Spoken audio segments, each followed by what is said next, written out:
defense, Matthew.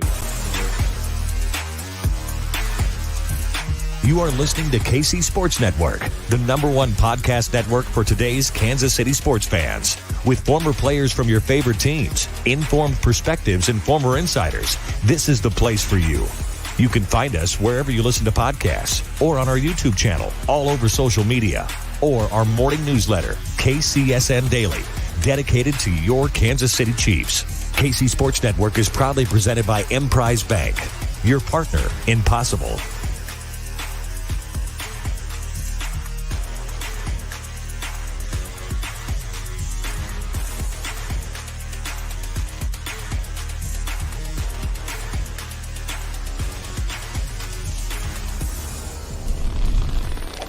KC Laboratory, sponsored by Emprise Bank.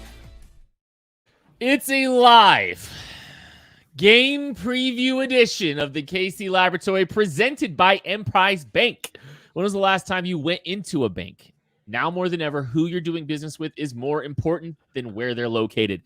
Emprise is a trusted company with mobile tools that take your banking beyond the borders of whatever city you live in. That's Emprise Bank. Member FDIC, our partners in Possible here at KC Sports Network. So grateful for them. Extremely grateful to be talking about Chiefs Bengals today with my dear friends. First, find them on Twitter at Matty_KCSN. Matthew Lane, hello. I can't. How many times have you told somebody that they are tuna in a can? None. None? I don't like tuna. That's why. Never mind. Craig, how many times have you called somebody tuna in a can? Zero. I'm not cool enough to use slang like that. I'm sorry. Maddie, how about yourself, buddy? At least 13. At least 13. It's definitely up there. And the best part is nobody knows what it means. Like, you don't really know if you're insulted. You don't know what's happening when somebody says that to you. So it's just like the most sly trash talk of all time. So yeah, that's where we're at. We've hit the trash talk portion of the week of the Chiefs Bengals in an interview that I don't think was supposed to be trash talk at all. It's just a guy forgot a name, and as he was clearly scrambling, it ended up turning into trash talk, and everybody jumped on it. What a time. Even NFL players get into early December, late November versions of the NFL where they just can't wait for it to be over, huh? Well, it's kind of funny because this game means something for everybody a little bit, because like the Bengals ran their mouth a lot. They ran their mouth a lot after the Chiefs game. Like, they had all kinds of stuff to say after getting bopped in the Super Bowl. But I don't know. It's just interesting because like the Chiefs obviously feel like, I mean, they've clearly circled this football game. They've clearly circled. You this think? Game. Yeah, I don't know. Like, so much so that the free agents that weren't here last year have circled this football game. The funny thing is, Justin Reed wasn't even here. No. Justin Reed wasn't a Chief last year, and here he is, just stoking the flames of this game, and I kind of love it. Like, I know we have some split feelings on some of the smack talk, but this is a very emotionally charged football game, and this is the game preview edition. By the way, we're going to talk about the offense, we're going to talk about the defense. And this is the perfect segue into, I think, one of the biggest storylines specifically on the offense. Look, the offense has not said a ton. What timeout? What?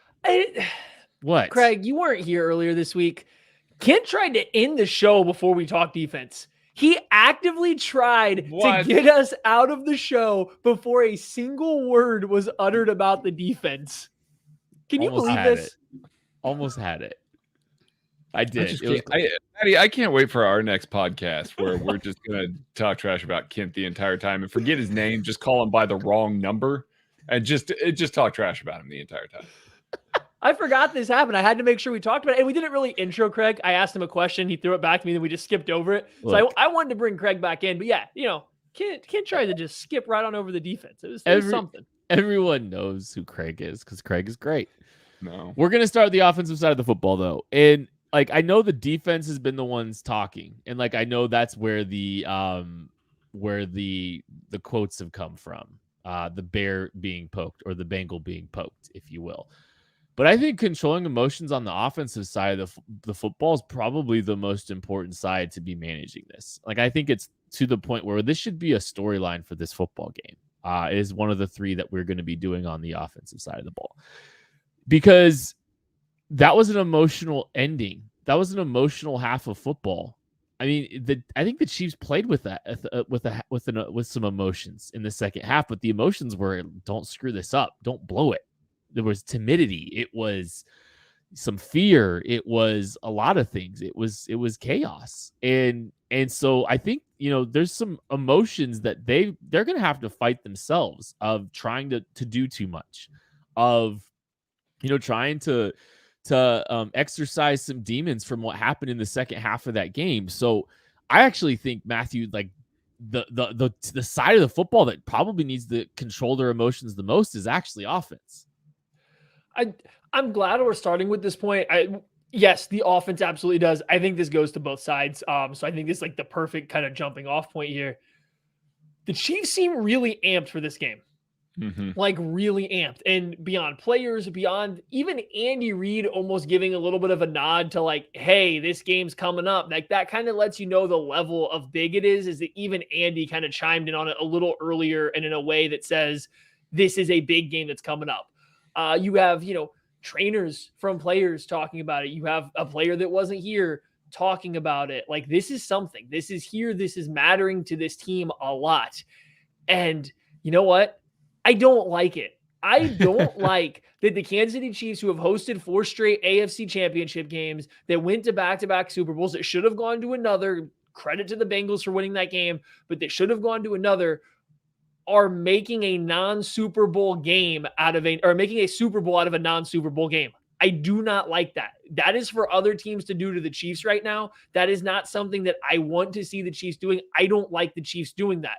It was different with the Buccaneers. You get into the game and all of a sudden you realize there's an edge. There was a specific game plan. It was what it was. That's fine. You want to have a little chip on your shoulder from a team that waxed you the last time you played and then let you hear about it? Absolutely fine. But as public as this one has been, as much the way that this game has been talked about from the side of the Chiefs, it really seems bigger than a regular season game on whatever's going to be December 4th or whatever should be. It seems way bigger. And I don't know. I don't like that mentality from it. And I'm with you. The emotions need to be in check once the game starts. And I think Andy Reid even mentioning that lets you know that he sees that as a possible issue. The team might be a little too amped. He's already calling for them to calm down. I don't know. I don't know where you guys stand on this, but I don't love that aspect of it going into this game. I am team do whatever it takes to get yourself focused, get yourself laser focused for a game. I'm all about it. They want to come out and talk some trash. They want to carry themselves. They want to circle this. They want to hype up this game to make sure that they are as focused as possible. I understand it. I get it. That's fine.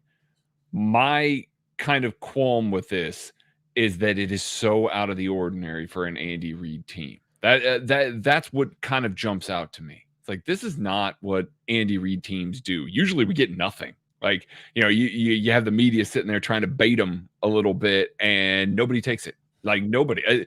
It takes a guy like Frank Clark basically having the defense accused of, well, you're not going to stop Derrick Henry. And having said it like 3 or 4 times to him in a press conference before it finally snaps.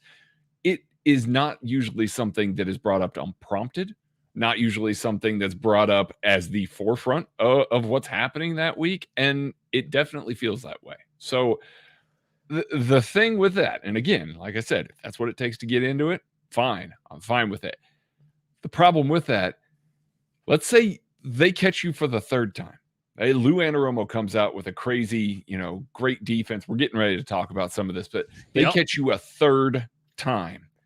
Now, all of a sudden, you got a boogeyman. Now, all of a sudden, you've got a dark cloud that's hanging over you. And this is an Andy Reid team. They'll rebound. They'll get everybody will get right. Like, I'm not worried about that.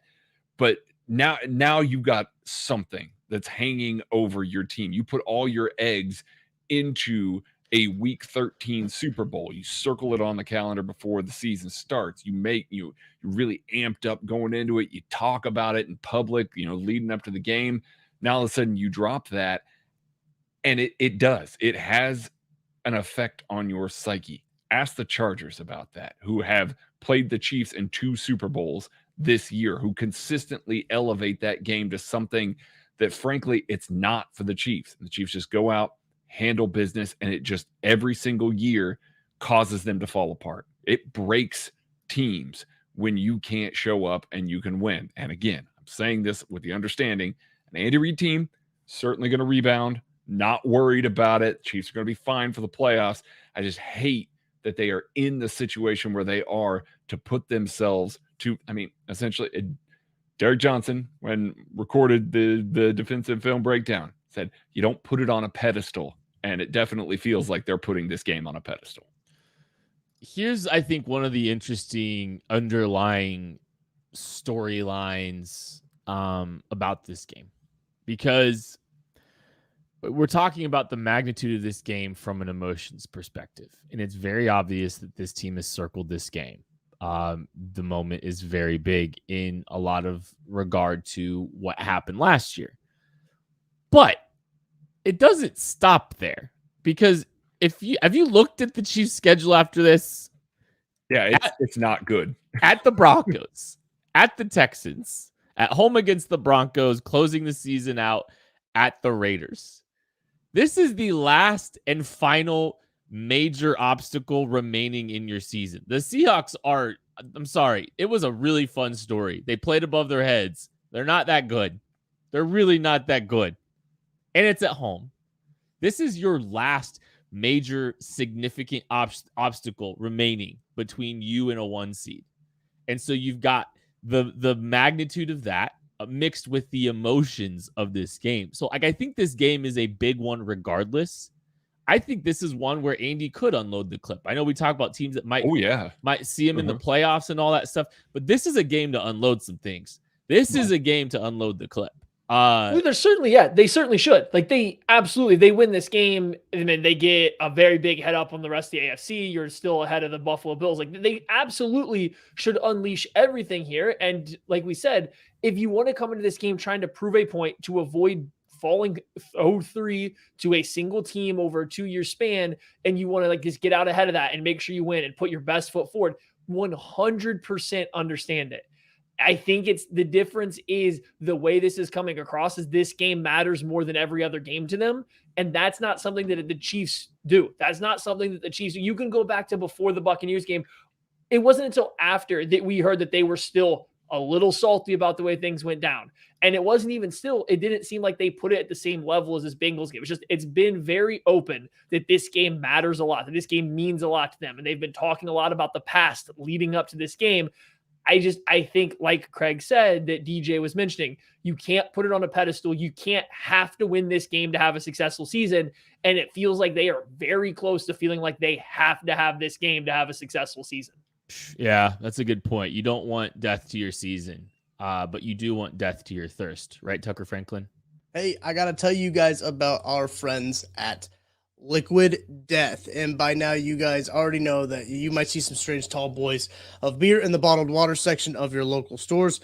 Well, it's not beer. It's actually mountain spring water from the Alps, and it's called Liquid Death. Why is the water called Liquid Death? Say it with me.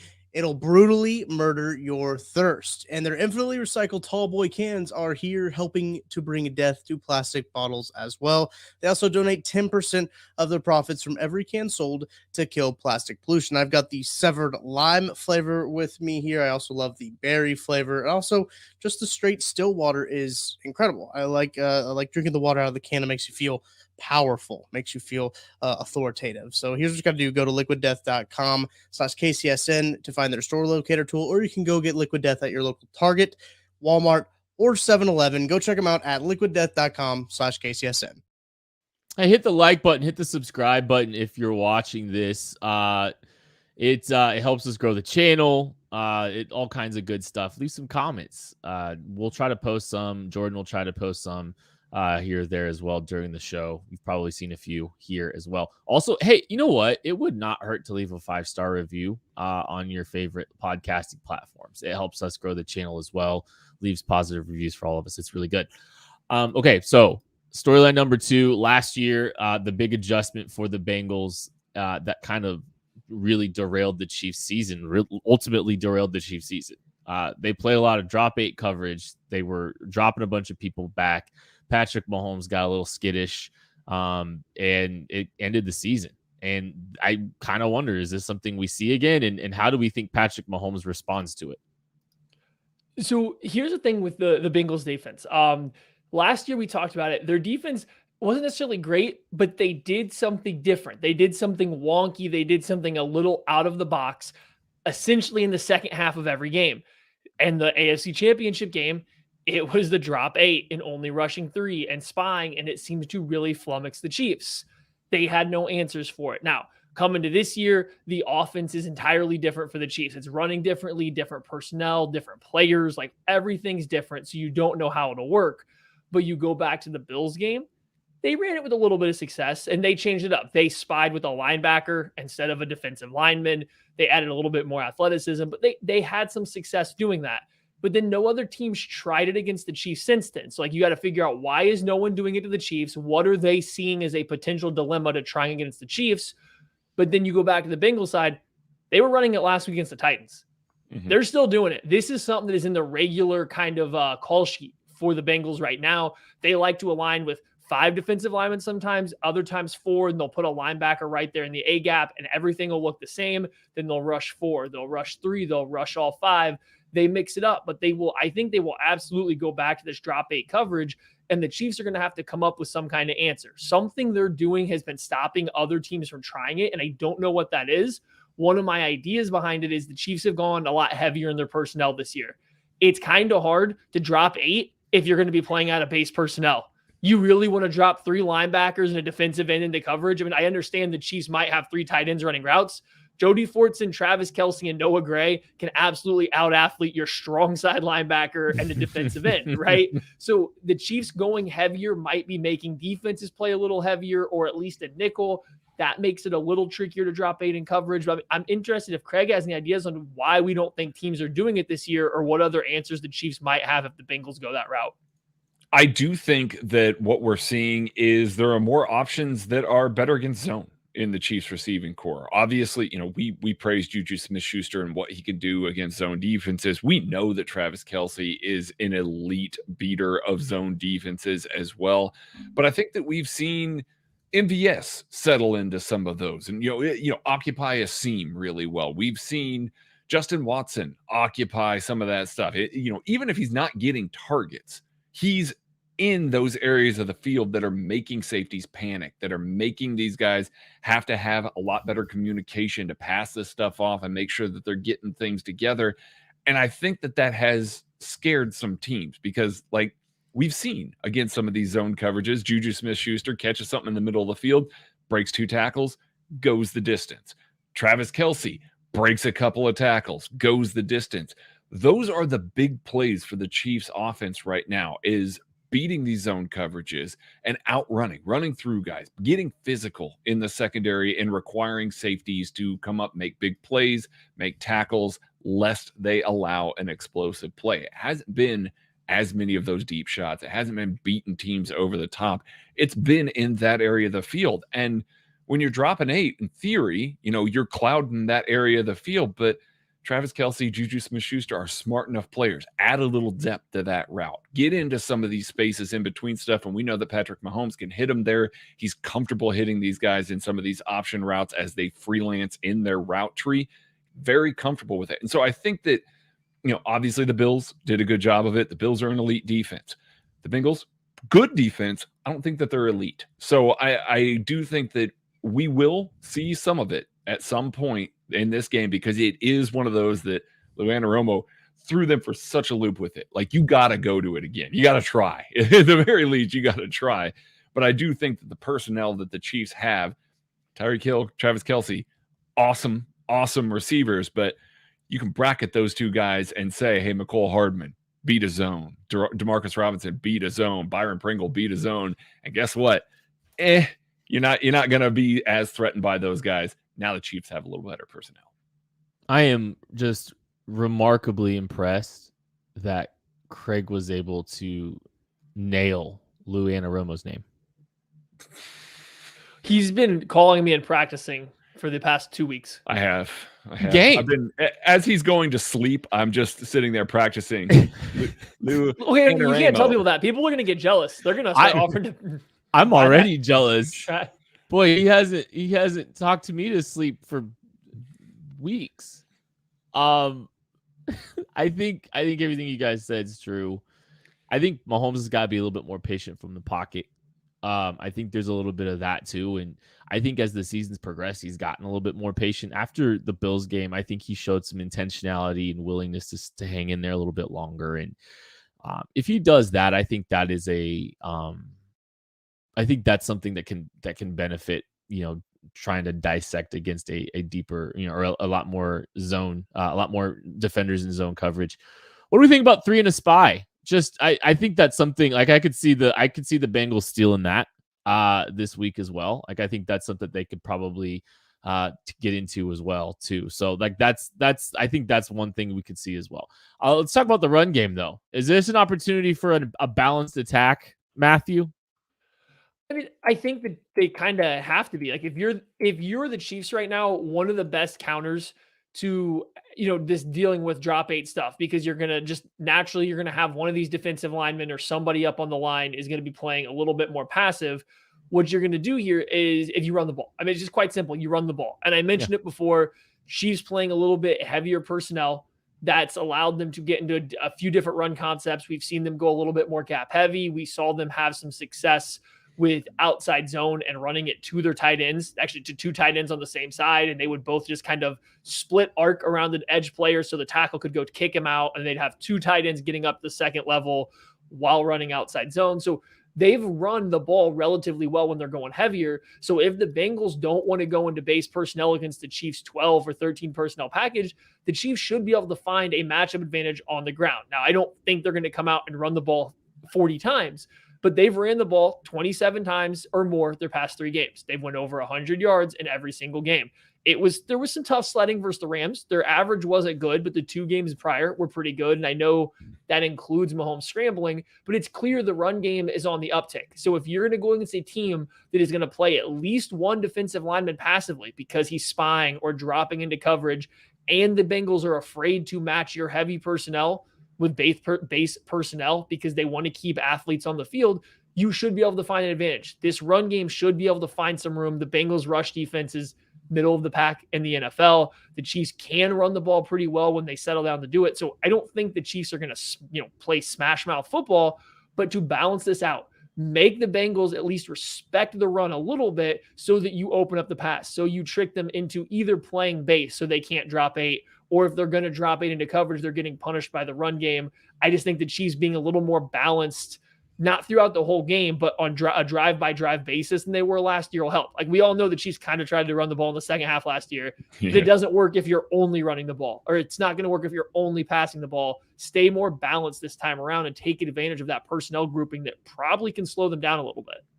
Yeah, absolutely. Because when you watch this Bengals defense, they want to stay in nickel, and they're going to want to stay in nickel, especially when Travis Kelce is on the field. Chiefs using 2 tight ends and one of them is Travis Kelce. They're going to counter with nickel. That's what most teams do, and it makes sense. They're going to treat Travis Kelce more as like an X receiver or something like that. So they're going to stay in that nickel defense because they have confidence in their defensive line to stop it. DJ Reader is a monster. He has been so good this year for the Bengals defense in the middle of it, playing nose tackle. He has really been exceptional, and he has done an awesome job of being the point man, being the guy who can stop things up front. And that allows them to play more nickel. That allows them to let Jermaine Pratt and Logan Wilson run alongside, run behind them, and everything works. So I do foresee that they're going to try and stay in sub-package personnel. They're going to try and not have to counter with base because it limits some of the coverage stuff that they can do. And that's just going to force the Chiefs to maybe run the ball more. I'm with Maddie. Keep it balanced. Put the ball in the hands of Isaiah Pacheco.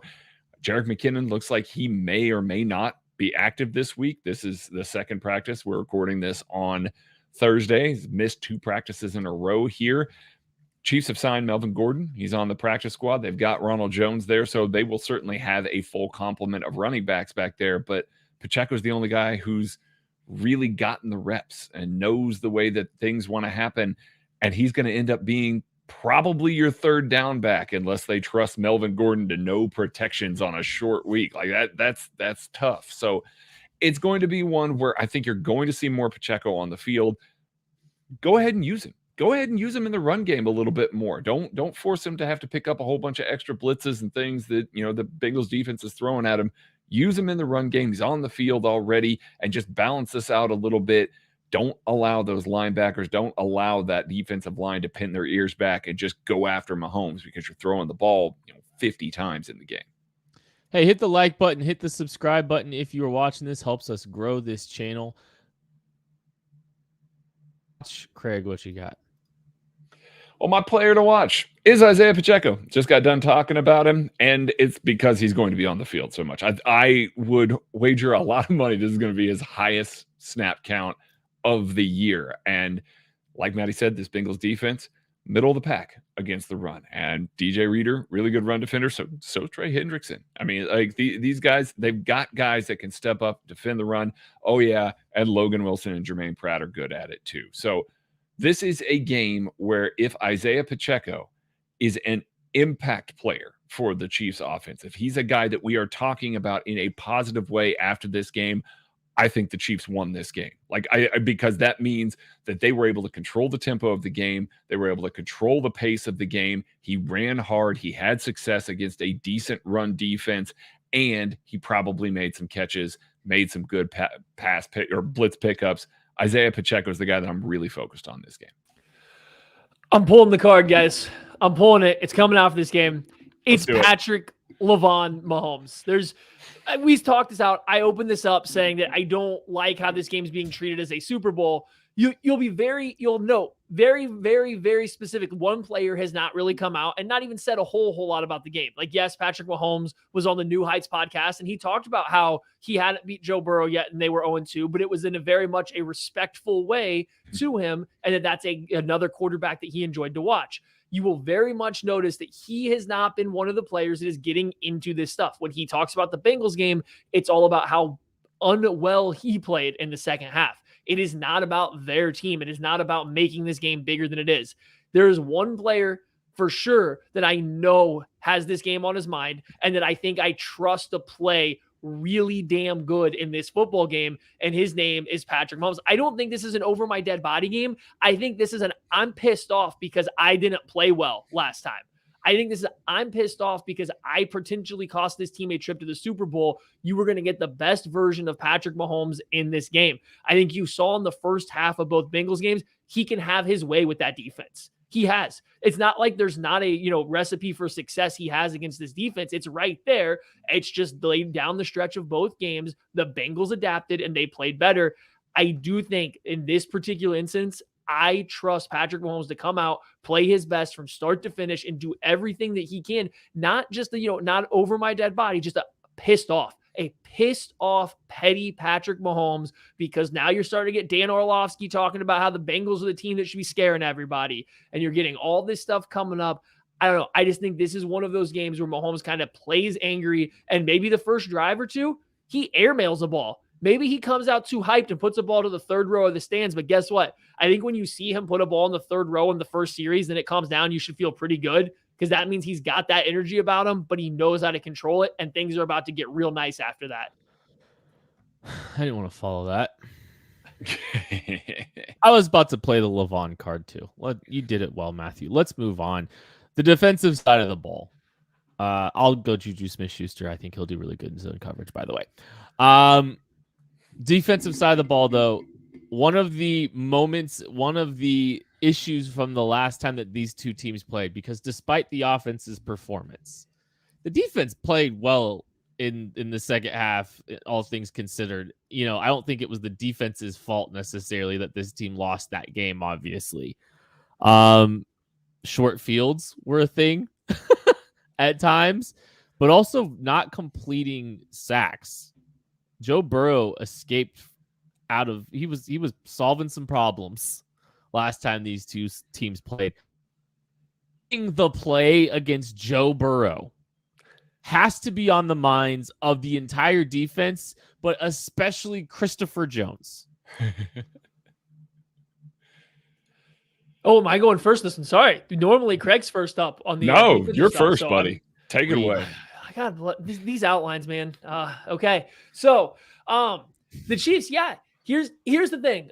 Sacking Joe Burrow's good. The Bengals and Joe Burrow himself make it pretty easy. There's a reason they've been shown as the team that gives it the most sacks per game last year, and this year they're still top 5.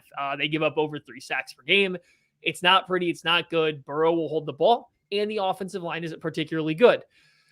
The issue the Chiefs have run into is they still have to blitz to get Joe Burrow down. And even then, half the times the defensive backs don't get him, or defensive linemen don't get him down, right? They have to finish these pressure plays, first of all. But second of all, the pressure can't be predicated on blitzing. Joe Burrow, good quarterback.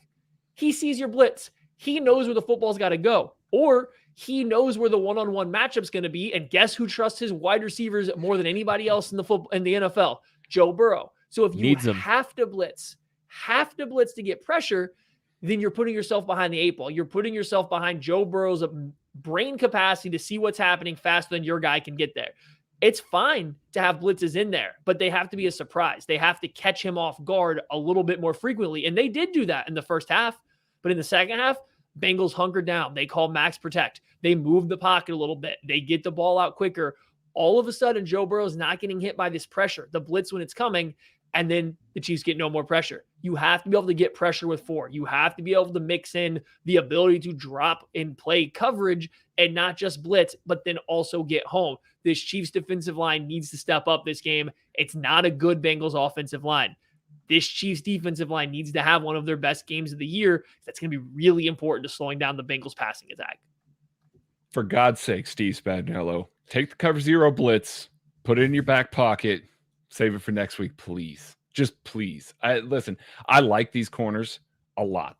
I like some of the matchups that they're going to get against these receivers, but this is a ridiculously good set of wide receivers. And like Maddie said, a quarterback that is going to just throw it up. They're not 50-50 balls with T. Higgins and Jamar Chase. They're just not. They're tilted in favor of the offense. Don't cover 0 blitz. You got to try and make that window smaller by keeping a safety over the top. You've got to try and force him to slot a perfect ball. And if you get beat by that, that's fine. I am absolutely fine with that. These 3rd and long situations, these are the ones that I think stick out in every Chiefs fan's mind when you think back to those Bengals games. These 3rd and long situations where you are just bringing all the pressure in the world because you're not getting home with 4. Resist the temptation. Yes, Joe Burrow is worse when he's getting hit, when he's getting knocked down. I totally and completely get why you want to do it. You want to send a slot blitz every once in a while? Fine. Shelve the 0 blitzes on 3rd and long. You love them. You love to lean on them. Shelve it. Just put it away, please. I can't wait for Spagnuolo to come out and have 3 successful ones on 3rd and longs, and we're eating those words. But man, I just don't want to see it again this week. I bet you do. I really do. I think you're going to see it. I think, that just seems like a very Spags thing to do. Still hey, look, yeah, he got us last year, but you know what? He may not be expecting it a couple times here. I think he might pick his spots a couple times still. We'll find out if it works and if he actually does that. Cornerbacks tackling. We just talked about them maybe getting some, having some one-on-one opportunities they're going to have to endure. Well, they might have to tackle in space a little bit, Matthew. No, absolutely. So the next thing the Bengals like to do, hey, we're going to run a pseudo screenplay, but 5 yards downfield. This is one thing they really like. They like to have everybody run verticals, and then an outside receiver or a running back is just going to check up, lay up right underneath them, and they're going to have everybody immediately block. They will also catch some offensive pass interference on these plays because they will definitely block early, but they do get the ball in space. And with Jamar Chase back, I think that's only going to happen even more often, right? Jamar Chase is their best yards after catch runner. He's back. I'm interested with this hip injury to see how much they throw him little bubbles and just tell him to go make things happen. I know he's healthy. I just wonder what that looks like now. Is that really what you want to do with the guy in his first game back? We'll see. But the Chiefs cornerback, safeties, everybody in the secondary is going to be put in a position to have to make tackles in space. The Bengals will attack space, whether it is these kind of smooth, downfield screen plays or whipping it out to the sideline.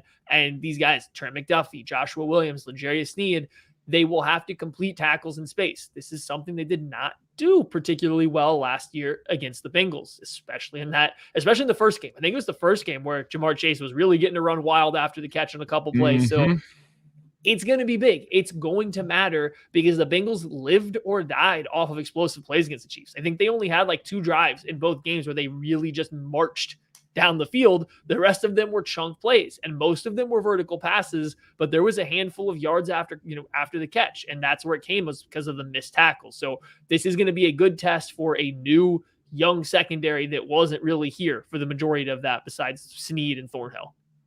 I do think, with the Chiefs playing as much cover 2 as they have been this season, we've seen them struggle to get over the top of some stuff deep. And so you've seen the corners maybe sitting a little bit deeper, in that underneath line as an apex defender on the boundary.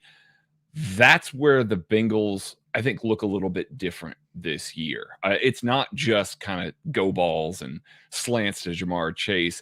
They're throwing a lot of quick outs. They're throwing a lot of flat routes. They're throwing a lot of stuff underneath, or, pressing vertically and then breaking off, short of the sticks. They're more than content to get 4-5 yards a chunk right now. They are fine with seeing the extra safety help over the top, obviously to protect against Jamar Chase and T. Higgins.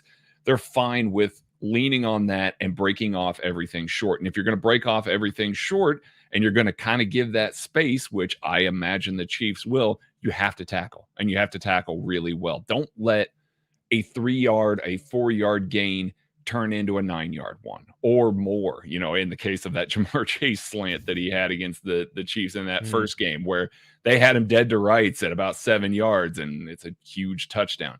You can't allow those shallow plays to turn into explosive plays. And since there are more of them out of the Bengals offense, which again makes perfect sense by the way that the defense are playing them, you have to have your corners tackle ridiculously well in space. Now, we've seen it so far. Joshua Williams looks really good coming up in run support. So does L'Jarius Sneed.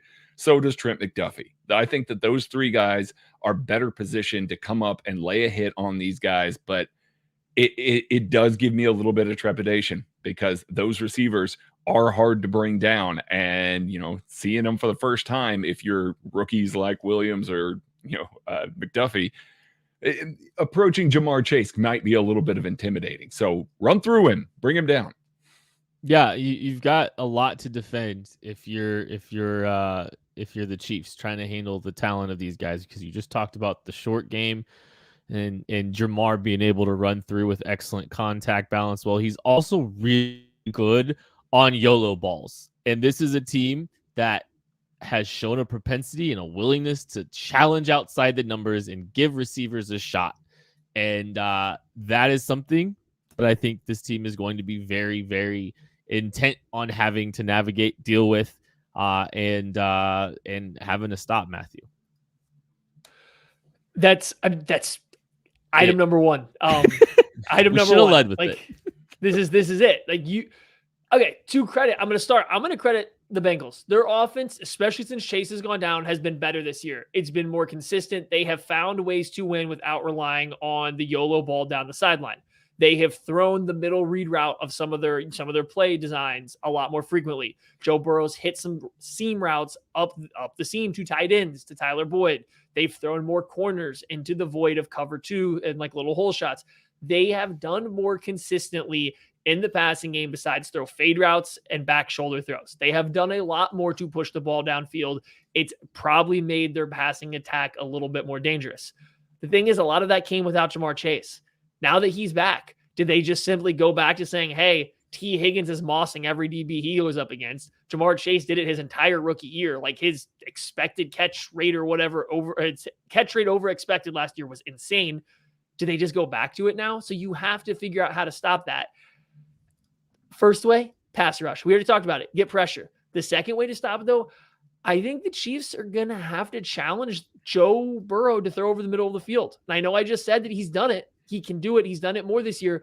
But I think the Chiefs might need to play a lot of 2 high safeties. They might need to play him wide. If that means play, 2 robber, or it means play Tampa 2 and just force them to lay it up, add a little extra player down the middle to defend some of these middle seam routes, to at least add somebody to run with the post route so your safeties can play wide. Your safeties have to stay over the top. If you're going to go ahead and play two-man and then throw that robber in the middle, the Chiefs do like two-man with a little robber action. Your corners can play aggressive. They can play in trail technique, and then you have a safety hanging out wide over the top to help sandwich a deep ball. Your corners now aren't worried about, getting beat over the top. They know they have help.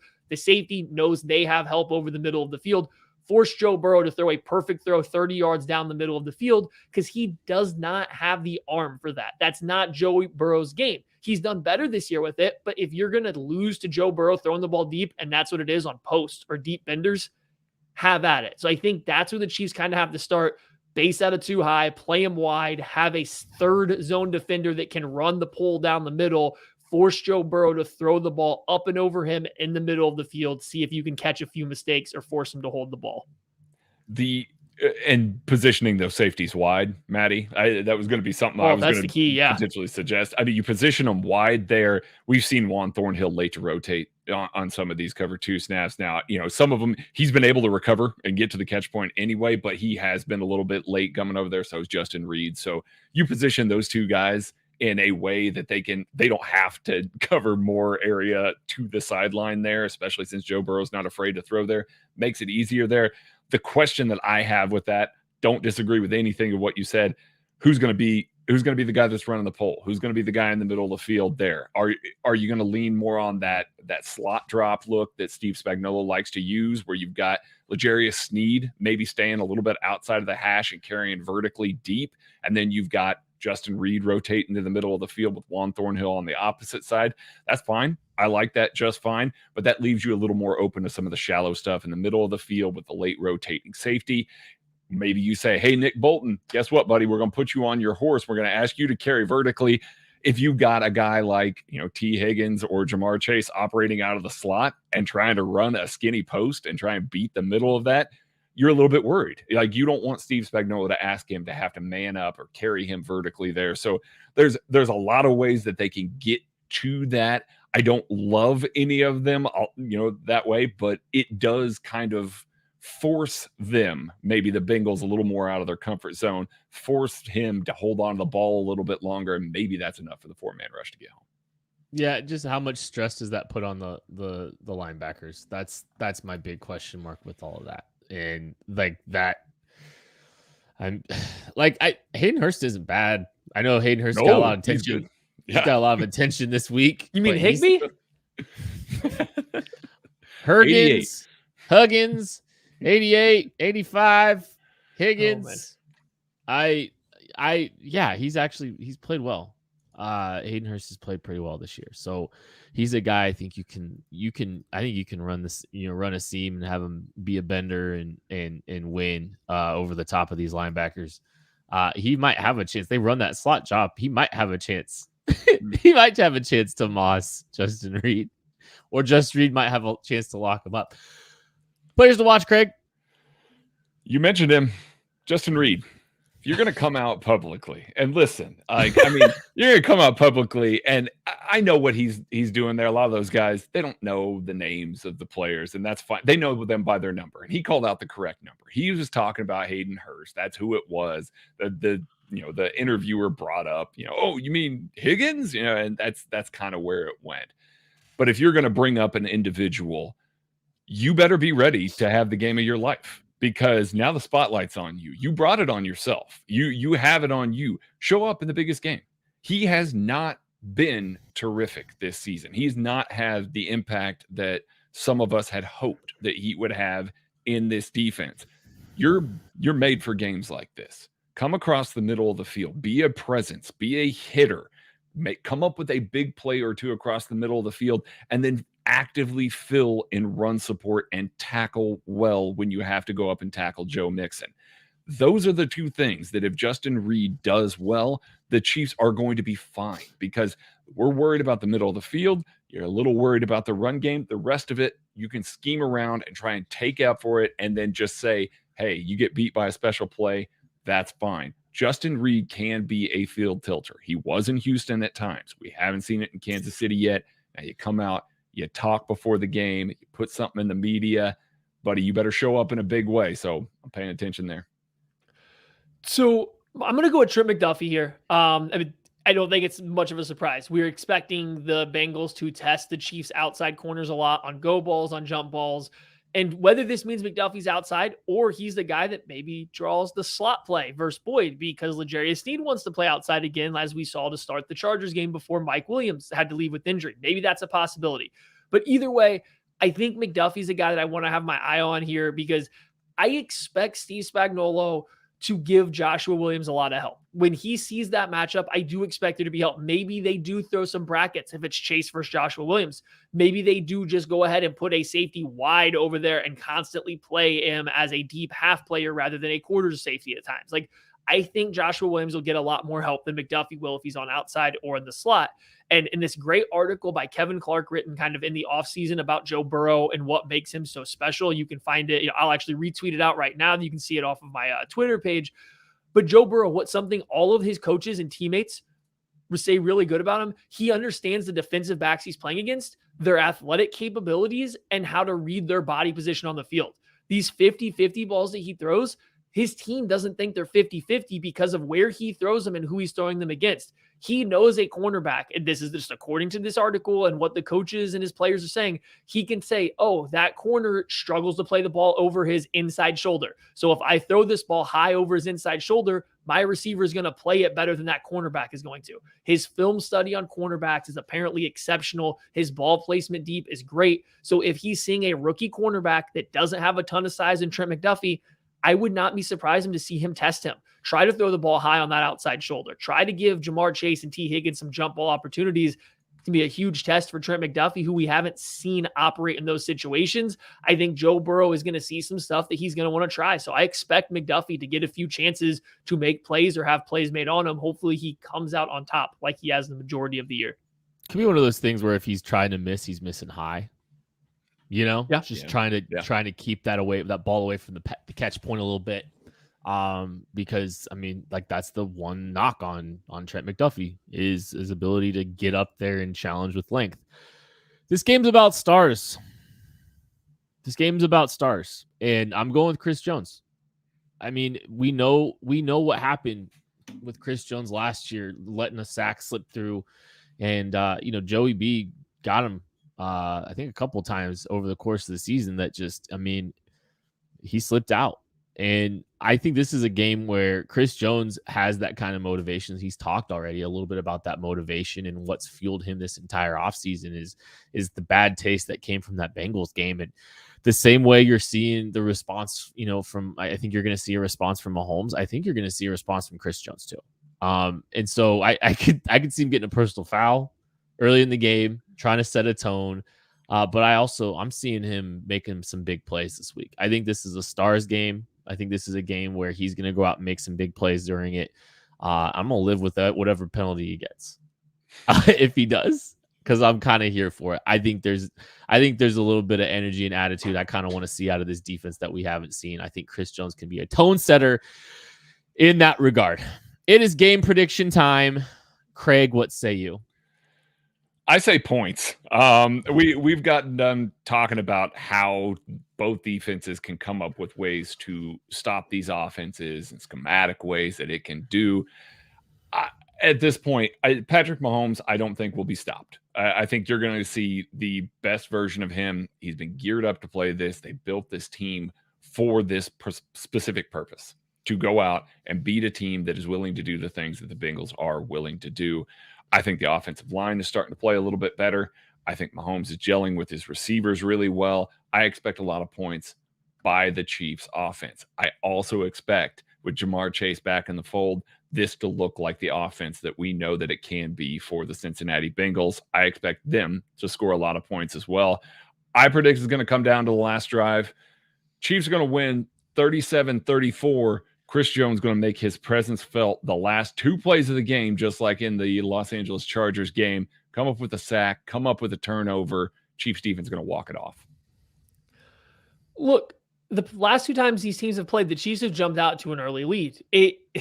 The Chiefs' first half versus the Bengals in the AFC Championship game may have been one of the most dominant halves of football. They did everything they wanted to.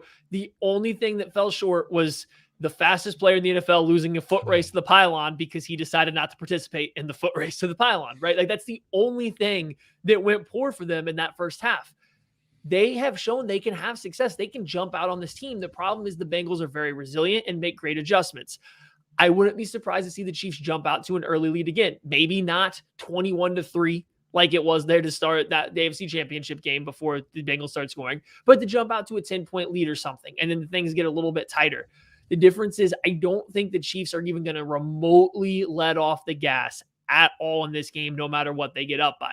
I do think that they are going to keep the pedal down the majority of the game. And I don't mean they're trying to score 90 points, but I also don't think they're not going to try to score 90. We give it to Andy Reid a lot. He doesn't want to score 90 points. If he has the ability to, he doesn't want to score 90. He would much rather win by 5 points and save plays. This ain't a game where I don't think that they will try to do that. I just think the Bengals will put up a heck of a fight. I think they'll score points. They'll make a comeback down the stretch. I still have the Chiefs winning this one, holding off this time 31-27. I think the defense makes a couple stands down the stretch. It's not a final possession game. The Bengals score to bring it close, but I do think the game is tight all the way through. And as fans watching it, we're puckered up a little bit because we know what's happened, but the Chiefs hold on this time because they don't let off the gas. So rant them. We'll see. I'm waiting. I don't know. I don't know if it's gonna get there, but I mean, this, like, we can talk about, like, hey, we're worried about this game meaning more to the players than it needs to be. I'm not a player. It means a lot. That might have been the most painful loss, gut wrenching, because the Chiefs had no business losing to that football team twice. They're the better football team. They're a better football organization. And they have a quarterback that is drastically better than the guy that is in Cincinnati. It's not even, I don't care. It's not even close. We've had to hear a bunch of dumb arguments on media spaces about tearing out the quarterbacks, and some people having the audacity to put Joe Burrow in the same conversation as Patrick Mahomes. And there's one thing about Mahomes that has rung true for the course of his time here in Kansas City. His responses are always with excessive force. A wave of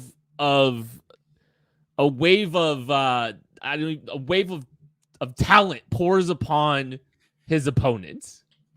The responses are always beautiful. And there's only been one time where he hasn't responded with some kind of retaliation and victory. And that was the AFC Championship game against the Bengals, where he got bopped in the regular season and got bopped again. There is no chance Patrick Mahomes is letting the team lose on Sunday. Too cool. Joey B has absolutely nothing on Mahomes moving forward, because Mahomes is slamming the door shut on any stupid narrative. He's going to remind everybody who the best player in the world is in a 31-23 victory in Cincinnati. Get your cigars ready for the post game. We'll see you at Kingdom Bar. Catch you later. No rant. I'm sad.